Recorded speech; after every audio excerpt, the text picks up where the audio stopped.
Forensic entomology. The study of the insects associated with a human corpse. This type of analysis is primarily used to determine elapsed time since death. However, insect evidence may also show that a body has been moved after death, Or that the body has been disturbed, either by animals or by the killer returning to the scene of the crime. The location of insect activity may provide clues as to the presence and position of wounds. In court, entomology may corroborate other physical or testimonial evidence. The science of forensic entomology can even be of value in demonstrating abuse or neglect of living children or senior citizens. Most cases that involve forensic entomology are at least 72 hours old.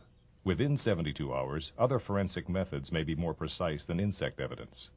However, after 3 days, or in cases involving dismemberment, insect evidence is often the most accurate and sometimes the only method of determining elapsed time since death. There are two methods used by an entomologist to determine elapsed time since death. The first method looks at maggot age and development. This method is more likely to be used in cases when a body is discovered within a month of death. The analysis of maggot age and development can determine a date of death which may be accurate to a day or less. Maggots are larvae, or immature stages of two-winged flies, often the first witnesses to a crime. The first to arrive are blowflies. They lay their eggs in batches on the corpse, usually in a wound or in any of the natural orifices. Their development follows a set, predictable cycle. An egg will hatch after a predictable period of time into a first-stage larva. The larva feeds on the corpse and molts into a second-stage larva. The larva continues to feed and develop into a third-stage larva. The stage can be determined by size and the number of breathing holes. Second and third stage larvae are also easily identified by the red gut they develop. When in the third instar, the larva continues to feed for a while. Eventually it stops feeding and wanders away from the corpse, either into the clothes or into the soil, to find a safe place to pupate. This non-feeding wandering stage is called the prepupal stage. The larva then loosens itself from its outer skin, but remains inside. The outer skin hardens into a protective shell, or pupal case, which shields the insect as it develops into an adult. Freshly formed pupae are pale in color, but darken to a deep brown in a few hours. After a number of days, an adult fly will emerge from the pupa, and the cycle will begin again. The empty pupal case is left behind as evidence that a fly developed and emerged. The analysis of maggot age and development can be used effectively only until the first adults begin to emerge. After a single blowfly generation has been completed, the entomologist will then begin to look at the successional waves of insects. This method is generally used when the corpse has been dead for a month or more. The human body supports a very rapidly changing ecosystem, which will progress from a fresh state to dry bones in a matter of weeks or months. Different stages of this decomposition are attractive to different species of insects. Some species are not interested in the corpse when the body is fresh, but are attracted to the corpse at later stages in the decomposition process. Some insects are not attracted by the body directly, but arrive to feed on the other insects at the scene. Many species are involved at each stage of decomposition, and each wave of insects overlaps the next. Therefore, with a knowledge of the insects common to the region and an understanding of when these different species will arrive on scene, the insects associated with the remains can be analyzed to determine a window of time in which death took place. In order for any of this analysis to take place, there must be careful and accurate collection of insect evidence at the scene. This is best performed by someone with knowledge of insect behavior. I am always willing to attend the scene if possible. Unfortunately, I'm often not called until after the body has been removed from the scene. I may see the remains at the morgue, but in many cases I may not actually see the remains at all. Under those circumstances, the quality of analysis will really depend on careful collection of insect evidence by the investigating officers. Samples of insects at all stages of development should be collected from different areas of the body. Insects will often congregate in and around wounds and natural orifices. They will also be found in clothing and in the surrounding area. Eggs are very tiny and are often laid in clumps or masses. Tiny, delicate specimens such as this can be collected using forceps or a small paintbrush dipped in water or alcohol, depending on how they are to be packaged. Half of the egg samples should be preserved in alcohol. The rest should be placed in a vial with tissue paper moistened with water to prevent dehydration. If you're at a scene for the next few hours, it would be very nice to keep looking at these eggs, keep watching them and see if they've hatched. You can watch them and you can see when they start wriggling. You can tell you've actually got a maggot. They're still very tiny, they're only 1 or 2 millimeters long, but you can see that. The actual time that they've started to hatch is really important. Because if you can say, well, I collected them as eggs at 1600 hours, but at 2300 hours I started to see them emerge, then that is very, very important, because those eggs perhaps take something like 18 hours to go right through their development. So we could time back 18 hours from that moment you started to see them emerge. Now again, with these living ones, as soon as you can, they'd like a little bit of food, just a centimeter cubed or maybe a little bit more than that of beef liver into that vial. And again, they need air, so we'd want to put the paper towel over the top with an elastic band. Maggots will be found crawling on or near the remains and may be in maggot masses. The masses generate a lot of heat, which speeds up development. Make note of the temperature of maggot masses and the location of each mass. If a thermometer is not available, estimate the size of the mass. Also indicate on labels which maggots come from a particular mass. Now, when you're collecting the insects, the oldest insects are the largest when you're talking about maggots. So the largest maggots are the oldest maggots, usually. Not always, because you get smaller flies, and so you might have a smaller maggot for a smaller adult fly. So it just might be a species difference. But usually the biggest maggots are the oldest ones. So in other words, the biggest maggots got there first. So because they got there first, they're the ones that are most important to us. You know, here on the body we've got 7-day-old maggots. We've also got right down to eggs, which were only laid half an hour ago. Obviously the 7-day-old maggots are much more valuable to me. The day-old or an hour-old egg doesn't tell me anything except the body's been dead an hour. Well, that doesn't tell us anything in this kind of situation. So what we want to look at is the very oldest ones here. Now, having said that, you still want to take a range of all the different maggots on the body, just in case, as I say, some of the smaller maggots might actually end up being older. They just happen to be smaller maggots. But your main interest is looking at the big ones, the largest insects you've got. And when you collect, don't fill the vial. We don't want that many. For any particular vial, you only want about as many as will cover in a single layer the bottom of the vial. So that's probably actually plenty. Yeah, that would be great, yeah. So with maggots this size, you're probably looking at about 100 of them, something like that. You don't want it to be any more than just covering the base of the vial. It's exactly the same as if you took a room and you filled it with people. If you fill it up to the roof, the people at the bottom will die of lack of air. Maggots need air, so you can't have too many of them. When collecting larvae, about half should be preserved immediately and the other half packaged live. Preserve half the specimens by immersing them in hot water for a few minutes, then put them in alcohol. If no hot water is available, put them directly into the preservative. Those which are preserved will show the entomologist what stage the larvae were at when collected. They will also be valuable as evidence in court. Other larvae which are collected live can be given a bit of beef liver. These will continue to develop while they're in transit to the entomologist. Collect samples of maggots from different areas of the body. Also, collect maggots from the surrounding area. These may be the oldest insects, so be sure to package them separately. Remember, third instar larvae leave the food source to find a suitable area in which to pupate. They may wander some distance from the body, so the soil should be carefully sifted for a meter or two around the body. Some may burrow down into leaves and debris, so the area beneath the corpse should be checked to a depth of several centimeters. If the remains are on a slope, the body fluids will seep downhill, and insects will be found feeding on those fluids. This means that a very intensive search of the corpse, the clothes, and the surrounding area must be made in order to get the entire picture. Pupae and empty pupal cases are extremely important and are easy to miss. They are often found in clothing, hair, or soil near the body. Pupae prefer dry, secure areas away from the wet food source in which to pupate. Pockets, seams, and cuffs are likely hiding places, as well as in the surrounding soil.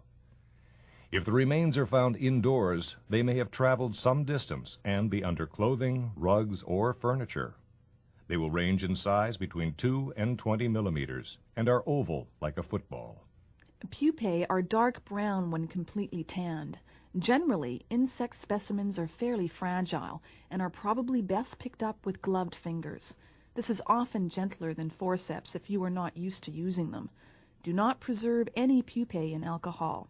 If a pupa is found which is pale in color, it is just entering pupation. Keep that specimen separate and label it as pale colored. It will darken in a few hours. Such a specimen can be aged to a matter of hours. Now, when you collect something like this, these are very fragile. So one of the things that's kind of convenient to do is to take just a piece of paper towel or a tissue or something and just put it in there, put a piece of clean and dry paper towel on the top. And if you hold that, and just elasticize that? Just put an elastic band over the top. Right. And that gives it sufficient air to last That gives for a it while. lots of air, but it can't break out. Even when the fly emerges from that, if it emerges in transit, it doesn't matter, it can't get out of there. And as long as that stays dry and upright, it'll be fine. It's really important when you're doing all of this to make sure you label the time, the date, of course, exhibit number and case number, but also where you collected it from. This was from the top of the jacket. That can be quite important in different things. The position of where the insects are might give us, for instance, where a wound might have been. Right. It might give us an age of an insect, something like that. So it's quite important to do that. So on the label, you would fill in your name. In some manner, you should let me know how I can get in touch with you later. Right. There should be details of the case number, the exhibit number, where exactly you collected it from, and the time you collected it from. Okay. For instance, if we collected one empty pupil case, and that's the only empty pupil case on the whole body, it's the first one to emerge. It's very, very important. The time that happened could be quite important. Right. So a time of say, 9 in the morning as opposed to 6 in the evening can make a big difference. That's almost a full day of difference in determining time of death. The collection of empty pupil cases is also important. This will indicate that at least one generation of flies has completed development on the corpse.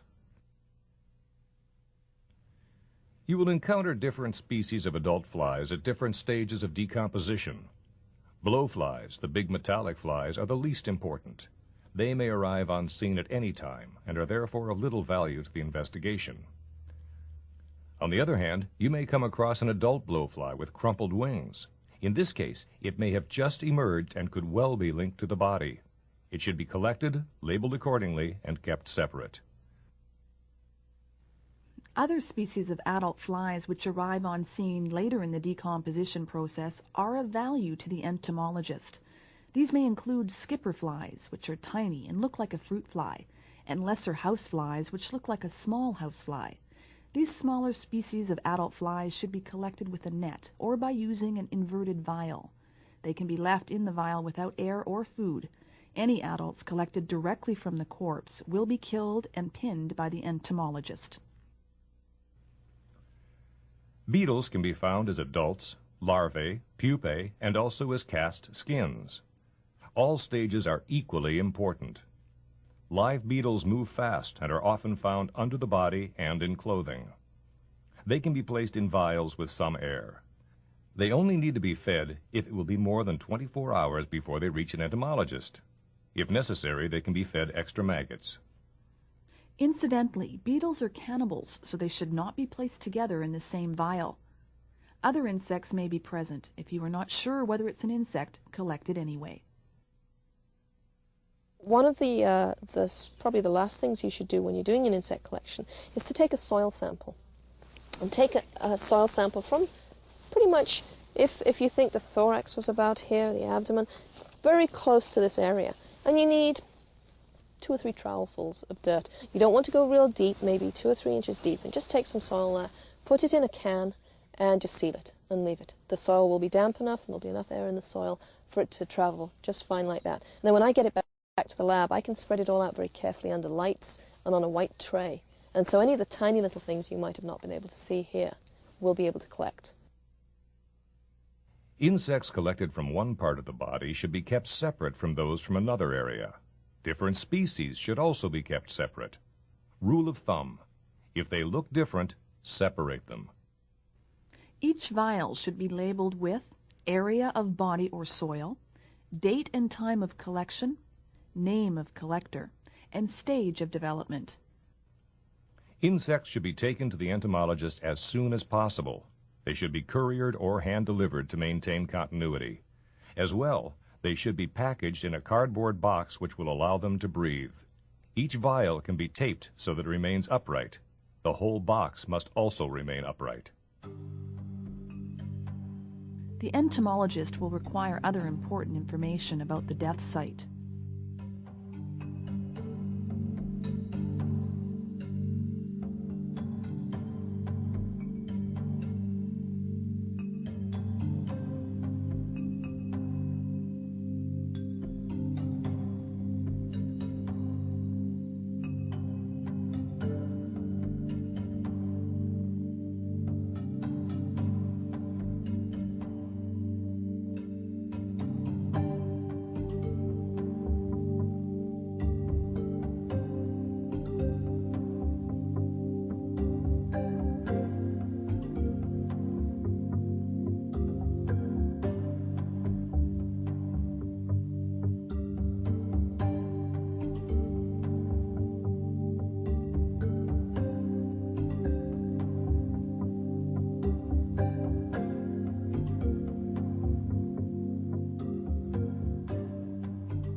Also, include photographs or a video of the scene.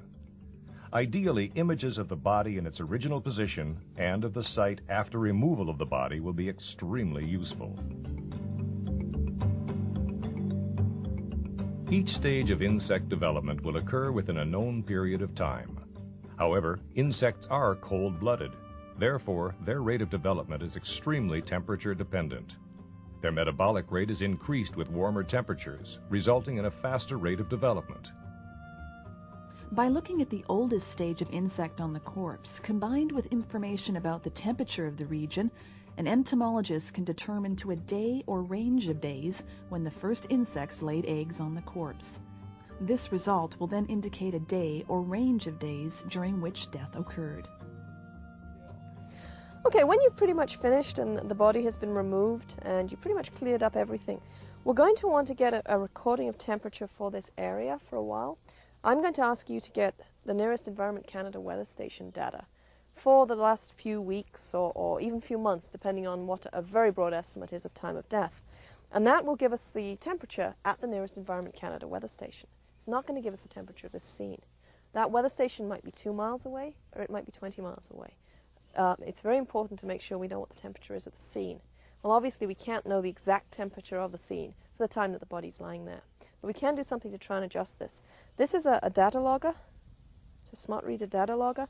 And this records the temperature automatically every half hour. We program it with a computer to do so. And then it's recording the temperature as we sit here. What we try to do now is place this pretty much where the body is. Obviously not right where it's been because that's going to be kind of wet. But we put it in a very similar scene. Here you've got open sunlight. When the sun's here, there will be sunlight on this body for certain parts of the day. So we'd want the data logger obviously somewhat secreted so it isn't taken. It has to be reasonably safe, but at the same time in a very similar kind of an environment to that the victim has been in.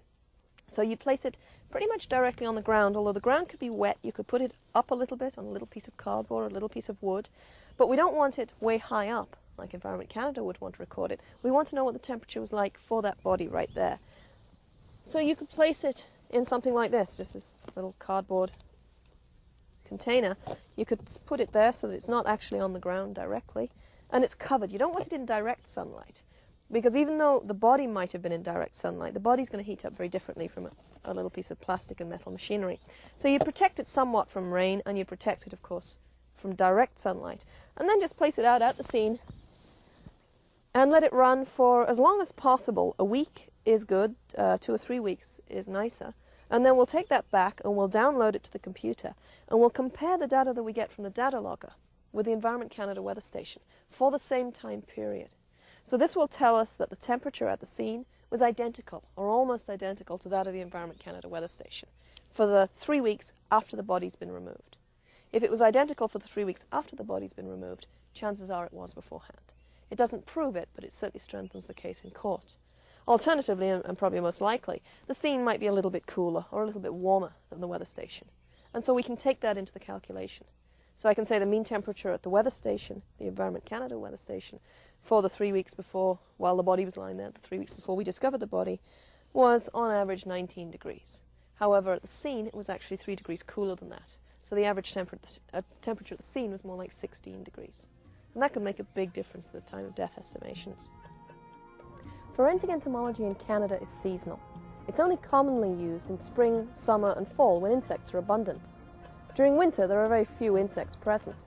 However, it may be possible to show that a victim found in spring was killed the previous fall, if insect evidence is present. Insect succession varies from region to region. Considerable research has been conducted in British Columbia in a variety of habitats, seasons, and geographic areas to develop a database for this province. It is hoped that this research will continue to expand to other parts of the country. Forensic entomology is a very useful method of determining elapsed time since death. It can be accurate to a day or less, and in many cases may be the only method available to determine time of death. The results are not immediate. It takes time to rear the insects.